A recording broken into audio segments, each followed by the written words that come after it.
Welcome to the Leader Impact Podcast.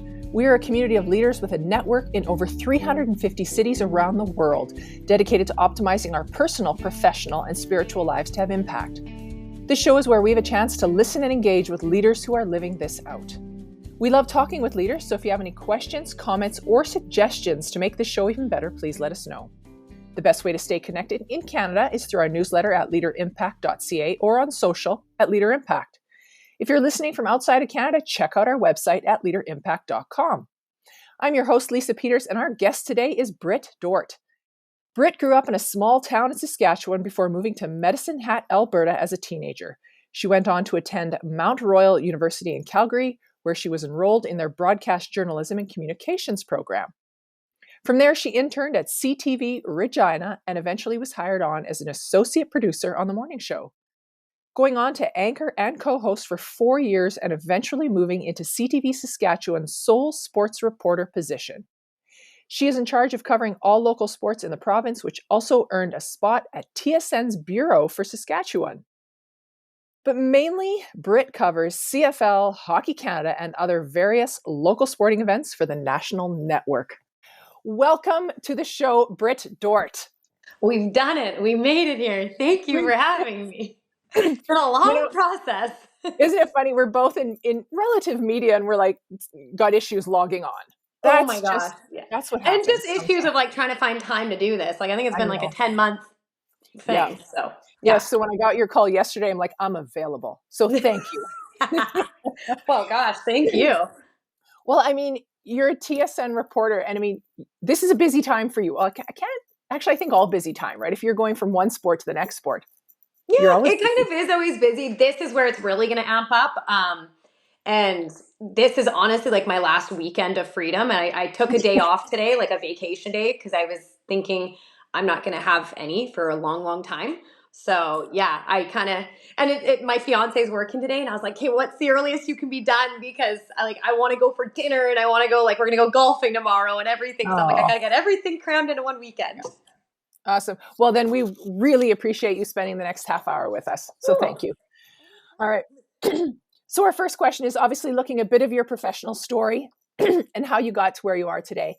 And we're looking for that pivotal snapshot, that moment where maybe there was a turning point along your journey.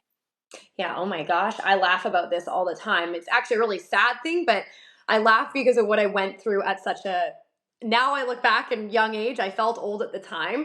But I was really thinking about this and I was like, okay, the biggest thing I think that I've walked through was when I was 19. And so I had finished my first year of college and I was just toward the end of it, just wrapping it up. And I ended up losing somebody that I knew in a car accident that was my age.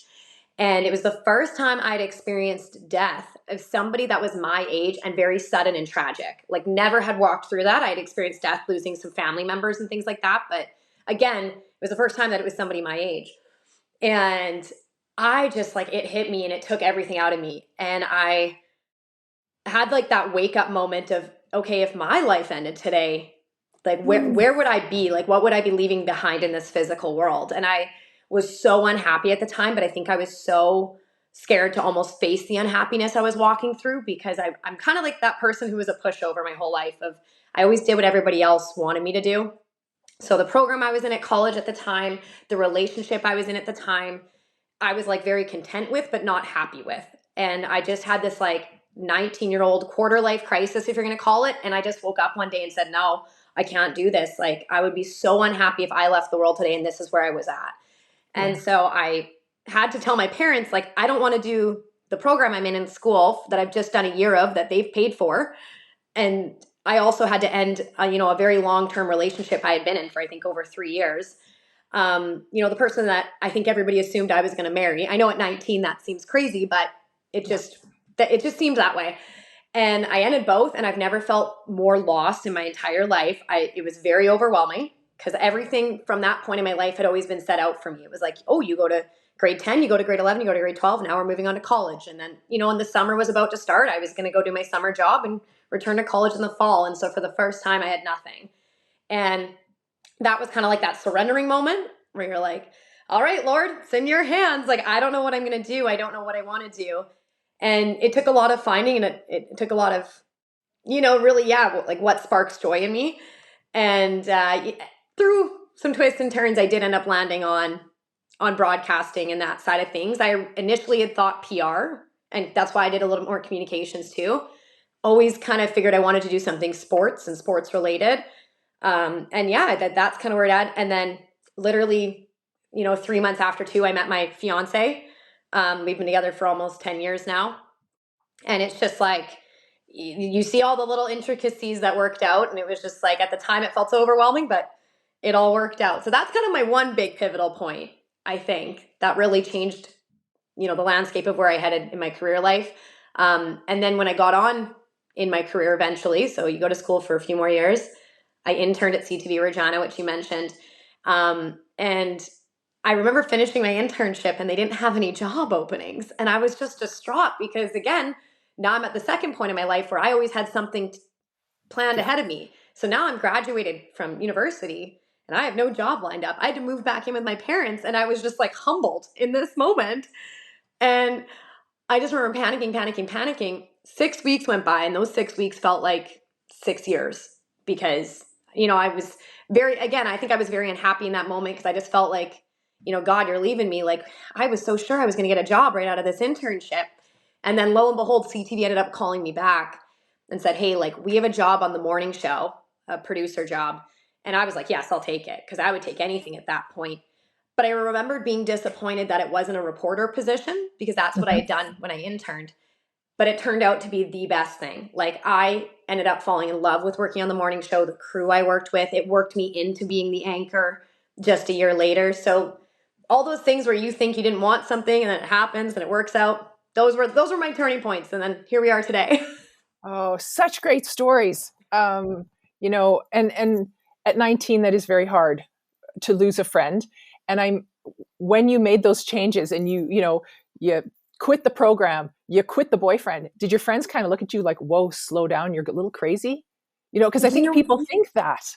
Yeah. Do you know what's funny is I think my friends could see how miserable I was and they knew that. And it was more my parents that I really struggled with because I hid it a lot from them because, I was living under their roof. I was going to school. Like it was a lot. It was more them because I think they were very cookie cutter, do things by the book, that I was almost the first kid that, because I'm the youngest of 3 kids, that I was like, no, I can't do this. I can't.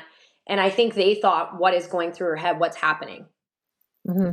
I think that's common. I think we hide things from the people we love. And I bet there's a lot of people listening wanting to make changes, but embarrassed, don't want to tell someone. And we have to tell someone. We have to, so thanks for sharing that story. I'm sure it resonates with a few people. Yes. Our next question is about a principle of success. So if you have a best principle of success, and tell us a story that might illustrate that. And do you know what? I think this is funny because I don't remember when we were last going to try to record this, but this has happened, I'm pretty sure, since then. But my principle, and this just comes from my parents too, who are very hardworking people.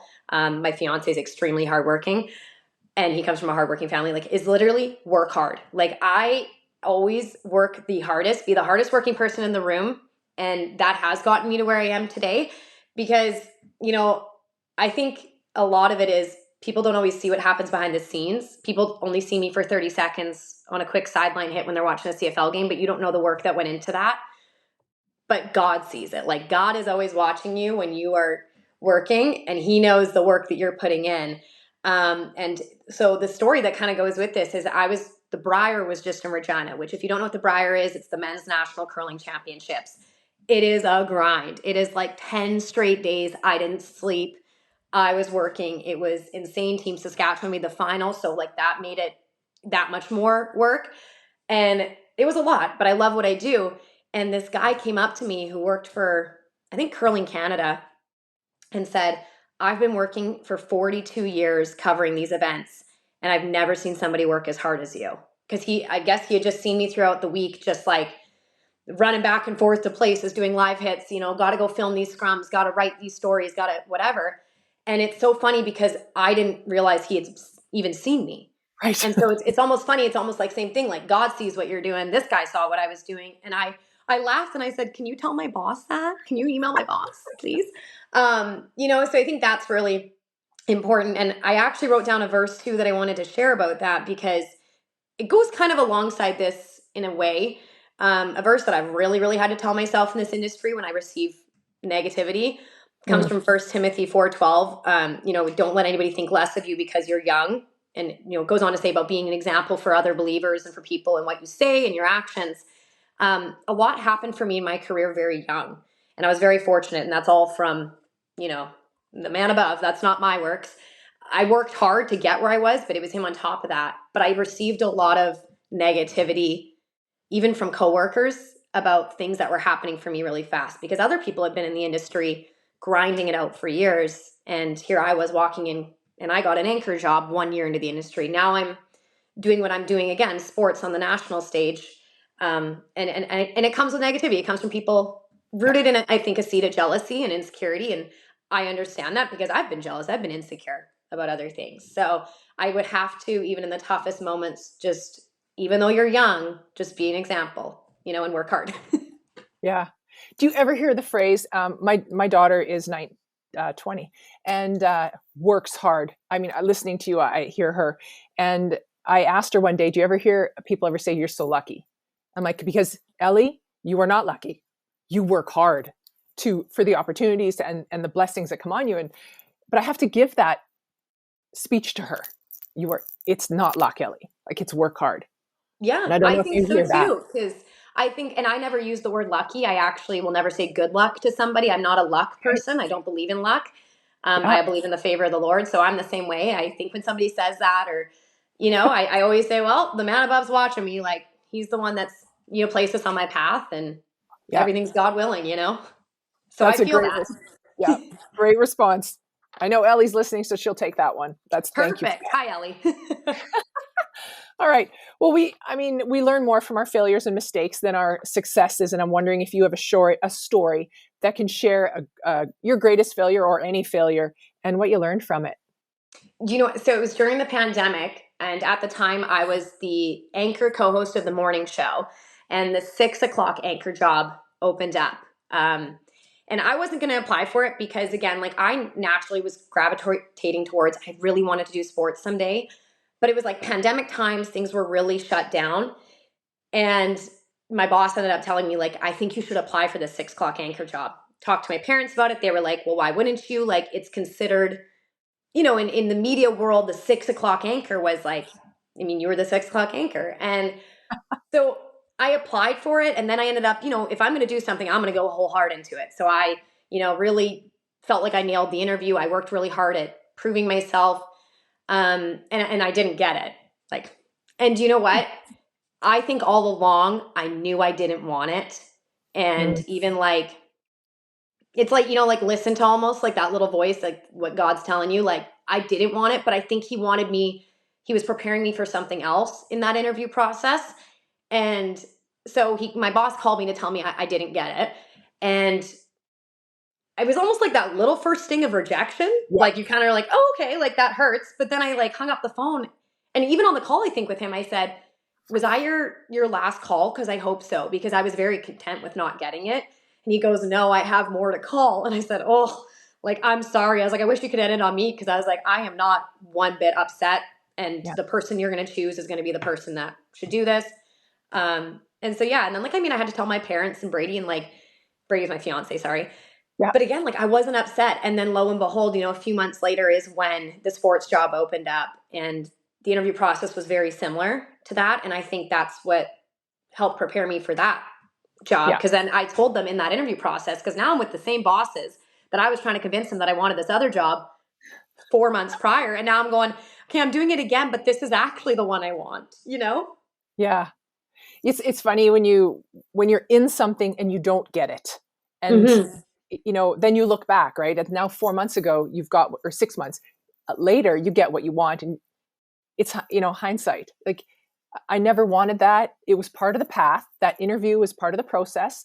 Learning, maybe you learn something about yourself, but to be in the same interview with the same people, yeah, that takes it to a try new to switch level. up your answers of like, why do you think you're the best fit for this job? Why do you want this Yeah. job? And they were really good about it. And I explained that to him. I said, at the time I did really want to change. I felt like I was living in like Groundhog Day on the morning show where it just felt like the same thing every day. Yeah. So I think that's the thing is I wanted a change, and I felt like the Lord was placing a change on my heart, but he was like, but just wait. You know what I mean? Just wait. Yeah.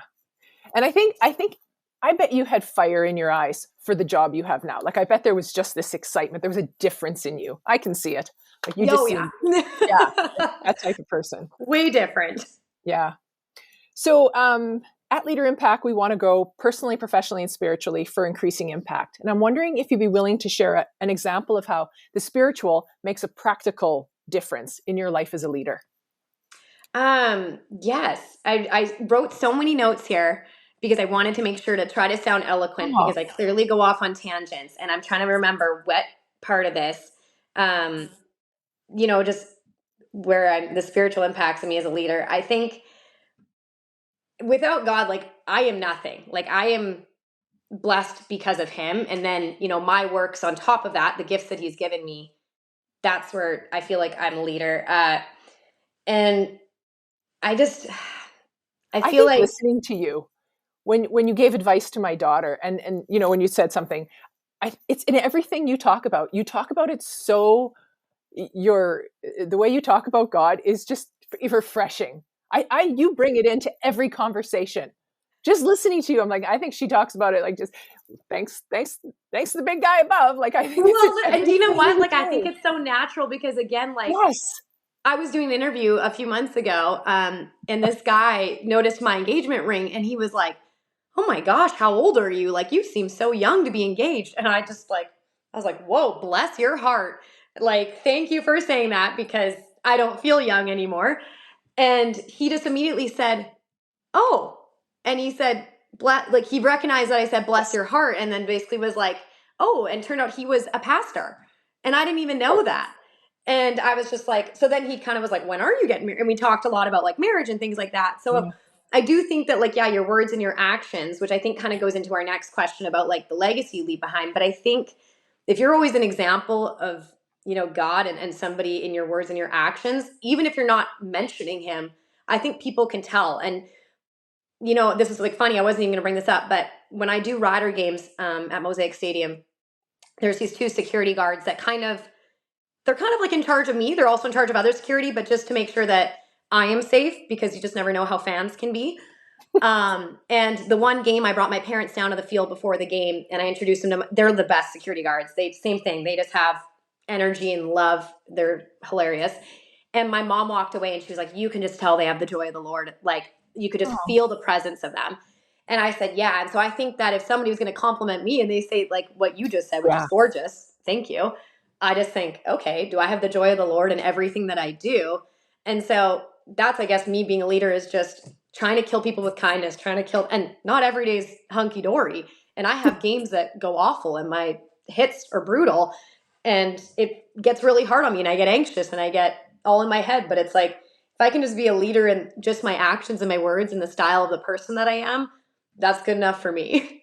Yeah. I would agree. You are a person of influence. So to be seen like that and for people to say and recognize it in you is a beautiful thing. So, yeah. Well, thank you. I appreciate that. All right. I don't know if you had any other notes if you wanted to look. Yeah, like I wrote a verse down, but I can't remember if it was for that answer or for another answer. I think it was, do you know what I think it was? And I was going to bring this up. So the reason we got in contact with each other is I believe, is his name Tibby? Yes. Or her name? Yes, sorry. His name, okay. So what had happened was he had seen me, he was watching a game, and I was wearing my cross necklace, which I usually wear some sort of form of a cross necklace almost daily. And he saw that. Then he went to my social media, which on my social media I have, like I have a Bible verse listed in my Instagram bio. I think my Twitter has something else too. And that's where he initially was like, "Oh, so she's a believer. She's a follower of the Lord." And so that's when he had reached out. And I thought, it's so funny how something so small, like me just wearing my cross necklace, made him be like, "Oh, I'm going to look up Brit." Then he got me in contact with you. And I was just like, so even that, it's like you're being a leader with something so small of just me wearing my cross necklace. And I mean, I know some people wear them ironically, but I don't. Yeah. I would totally agree. I'll wear mine as well. I always have it on. My daughter bought it for me, and I've bought one for everyone in the family, and to wear them to recognize. But I think it's more to, like, Tibby reached out to you. He saw it in, and then he goes to your website, and it's not just a cross you're wearing. It's on your Instagram. You have a Bible feed, or sorry, scripture. On your feeds, you are that person as well. I'm surprised you have a jersey in the background. If anyone's watching us on YouTube. Who's And that? that's actually my fiance. So he used to play hockey. Yeah. Nice. I'm at his house right now because I'm where he is. So I'm not at my place. I'm at his place right now while he's at work. Yeah. Awesome. All right. Well, our second last question is, Leader Impact is dedicated to leaders having a lasting impact. So as you continue to move through your own journey, and as amazing as it absolutely sounds, have you considered what you want your faith legacy to be when you leave this world? Yes. Okay. This is going to be long, but I started writing the whole verse, and then I was like, I'm just going to bring it up on my phone because it's too much to write. Awesome. And so I really, really wanted to highlight 1 Corinthians chapter 13, verses 1 to, I believe, 4. And so I'm going to read it because I just think that this is so important. If I could speak all the languages of earth and of angels, but didn't love others, I would only be a noisy gong or a clanging cymbal. If I had a gift of prophecy and I understood all of God's secret plans and possessed all knowledge, and if I had such faith that I could move mountains, but didn't love others, I would be nothing. If I gave everything I have to the poor and even sacrificed my body, I could boast about it. But if I didn't love others, I would have gained nothing. And then it goes into the very popular verse of the love is patient, love is kind, which, I mean, your biggest commandment is to love God and love others. But I think too, it's like, to me, the underlying text of that is, if you were given all these gifts or you were given everything, but you don't do anything with it, then you're just a clanging cymbal or whatever it says there. Like, I just think that's so important. So, I mean, if I'm going to leave something behind, it may as well be what God brought me into this physical world to show, That's great, Brit. Wow. Thank you for sharing that. I love that if anyone's watching on YouTube, when your hands move, all of a sudden I get a thumbs up. I noticed that too, and I was like, you got to stop putting your hands up, Brit. But I'm such a hands talker. See, I think which has that's got just me in God. trouble on air too. People like to point that out, and I'm like, I know, I'm sorry, it's distracting. Yeah. I know, but it's like God's just giving you a thumbs up there. Yeah. Good job, Brit. I don't know. All right. Thanks. Yeah, there we go. All right, and our last question is, what brings you the greatest joy? Oh my gosh, I know. I thought about this, and I was like, sports? No. I'm extremely extroverted, if you can't tell. I love being around friends and family. Brady and I are both extremely close with our families, and have a lot of really wonderful friends. So I think my biggest joy is honestly being around people. Like, we love it. We're constantly about it. And then again, like, I think the greatest joy, like I just said, love God, love others. Like, without him, without all of this, I'm nothing, Yeah. I think that all comes together, just community, right? Mm-hmm. Being part of God's community, loving our friends, loving our family, it's all community. Brit, I want to thank you for taking time on your day off to join us for it was a quick time, and you've got some golfing and some good times with your. We've got time. He's not even home yet. But I think if anyone wants to, number one, if they want to follow you, where's the best place to find you? Just to follow what you do. Well, you can find me on Instagram. My username, I'm pretty sure, is stuck because I got verified on Instagram, and I've learned that I think whatever you get verified at, you can't change it. Okay. So my Instagram username is _Dort, DORT. So yeah, I feel like that's where I kind of post the most. I am on X, which is formerly Twitter, as I think just Brit Dort, but follow along. I don't know. I don't know if I'm that interesting on social media, but. And if anyone wants to contact you, is that sort of the same thing, or? Yeah, you can send me a DM or something on there. I think my Twitter bio or X bio has my email listed in it too. So I think that's how Tibby ended up getting in contact with me. So yeah, and that's how Tibby found me. It's like, you got to interview Brit. So yeah, oh gosh. Yeah. So thank you, Brit, and it was wonderful just to finally hook up with you, because it has been, we have tried, and I know you're heading into an incredibly busy time. So we're going to pray for you over the next few months, because you are a blessing, and I'm going to be watching you and just smiling all the way. So thank you so much, Brit, for joining us. You're so sweet. Thank you. Thank you so much for having me, and for battling through waiting for me to reply to you, because that's been a battle. and battling through my technical issues of trying to just get onto this podcast. So I thank you for your time and for the conversation. Awesome. Thank you. All right. Well, this ends our podcast with Brit. We hope you enjoyed our time together. I want to thank all of you again for joining us. If you're part of Leader Impact, you can always discuss or share this podcast with your group. And if you're not yet part of Leader Impact and would like to find out more and grow your leadership, find our podcast page on our website at leaderimpact.ca and check out our free leadership assessment. You will also find chapter 1 of Braden Douglas's book, Becoming a Leader of Impact, on that page. You can also check out groups available in Canada at leaderimpact.ca, or if you're listening from anywhere else in the world, check out leaderimpact.com or get in touch with us by email, info@leaderimpact.ca, and we'll connect you. And if you like this podcast, please leave us a comment, give us a rating or review. This will help other global leaders find our podcast. Thank you for engaging with us, and remember, impact starts with you.